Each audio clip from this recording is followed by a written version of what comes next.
Use all men in your life. So manipulate and use all men for your gain. If a man shows interest or a crush, use him to get ahead and whatever that person can offer you. Use anyone and everyone of the male species to get ahead in your own life. If someone is giving you a little bit of things, gifts, but it's not enough, take it and get another one. Use as many as possible, and anyone that has a crush on you, use them. For example, if you get into an Uber, if you're in a store, if you're walking down the street, if a doorman has a crush on you, get perks, use them to your advantage, manipulate and pretend you have a crush to gain and get more. Give fake numbers, phone numbers if you have to. Give fake information, fake names if you have to. Have 5 or 6 names, 5 or 6 personalities, and that day pick whichever one you want to use to gain and manipulate from as many men as possible. Because if you are gaining from multiple men, you will end up a very wealthy, beautiful woman. Oh, we're comparing stats. Baby girl doesn't know that I am Tom Brady at this game. Married at 18, divorced at 21. Second marriage, married at 25, divorced at 28. Third engagement, engaged at 29, ended it at 30, but I kept the ring. I'm still keeping Tom Brady on his toes. We should not be afraid to leave these men. We are not stuck with these people. Marriage is not a sanctimonious thing. It is paperwork. It's something, it's a commitment you make to someone. But if you feel like you're not getting anything from that commitment and you're trying, you gotta go. You gotta go. You have to go. I know it's difficult to fill out paperwork and to make appointments and to do all of these things, but this is your fucking life. Do you want to be stuck with someone? Period. Do you want to be stuck with someone? You know, I think the results of feminism and just modern women ideology have broken women. They have really turned women into just broken shells of themselves and extremely manipulative, and just like delusional. Here's a woman that, and other women do the same thing. They find it as an accomplishment or something to be praised about, instead of seeing the failure and the disgrace that it is of failed connections, of relationships, failed marriages, right? Failed interactions with the opposite sex. It is, they talk about it as like it's some kind of trophy that they should be proud of. And it's just disgusting. Just be proud of, just like how women are so, they don't care about their bodies anymore, right? They're so proud of having, or supposedly proud, but not willing to share it, of high body counts, of failed marriages, of just failed relationships. They're so, because they constantly, in one failed relationship to the next failed relationship, with no self-reflection, no improvement on themselves, no idea that why is things failing. No, it's just like, you know what? Men are just terrible. Woe is me. It's not my fault. Men are the worst. It's always men's fault. Everything is men's fault. So at the end of the day, you learn nothing from those failures of your life.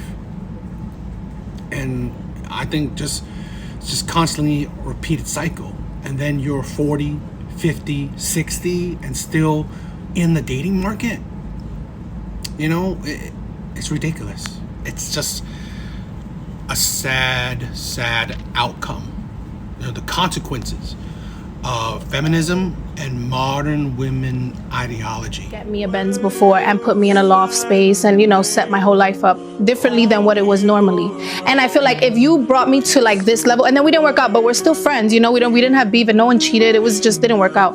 But I wasn't going to move from my space because it didn't work out. I wasn't gonna give him back my car because I'm not gonna downgrade my lifestyle because me and you are no longer together.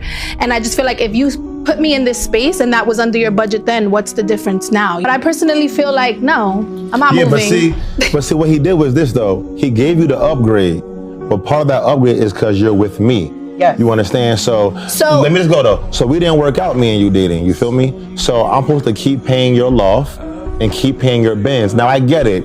You're a true boss if you do that, and that's the vibe we're getting. But Jazz, no, it's just I'm not moving, and you're gonna have to deal with it. If you want to stay upgraded, stay with me. If not, go see what's out there. Oh, so then if that's the case, so you want me to stay with you for these items and use you basically? Not for them. If you want to live like this, it comes with being with me. Okay, so then you would prefer a woman to just stay with you for her items and her lifestyle and then be happy elsewhere? No, hold on. Let me that's your way of saying that. No, but if my lifestyle is now contingent, my current new lifestyle that you upgraded me to is now contingent on me being in a relationship with you, and that's the only way I can have it in this moment, then what stops me from just staying with you for that? Then Jazz, you want him to keep your lifestyle up, keep paying your bills, keep you on that same upgraded level. No, you were dating a man that had money, so dating him came with a lifestyle. But if we not working and our love is dead, I don't owe you to keep paying your car note and your mortgage. I'm not entitled to. Now, if I'm that rich, then okay. But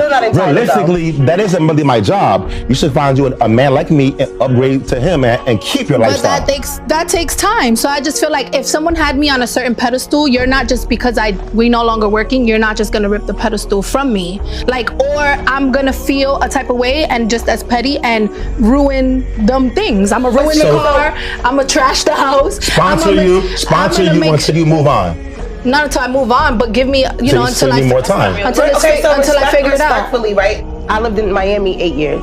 I moved back to New York. When I first moved back to New York, I lucked up and I was staying in Airbnbs, and I did not say I didn't have a place to stay, but I needed an apartment.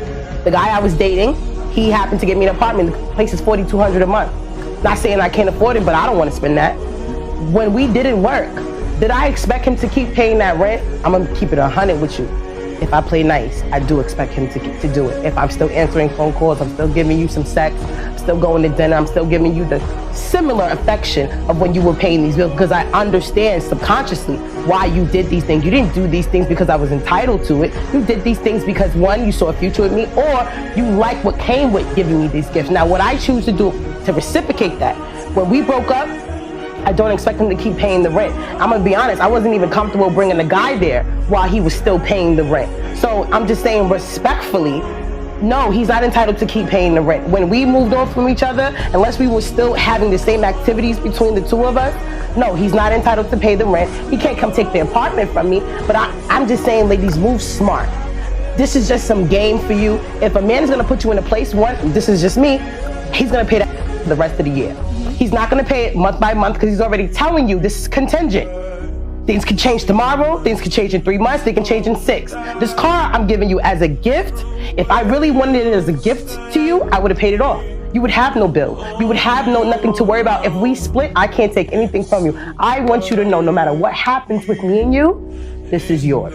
Alan, think about this. Even on the smaller scale, the 9-to-5 guy taking his hard-earned money and saying, hey, I know your car note and then the babysitter every week is this. I'm helping you out with this, right? And now, do you believe in equality?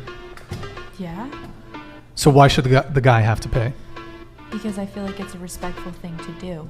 I like that. Why can't you be respectful to the guy? I am being respectful to him. I'm giving him my time.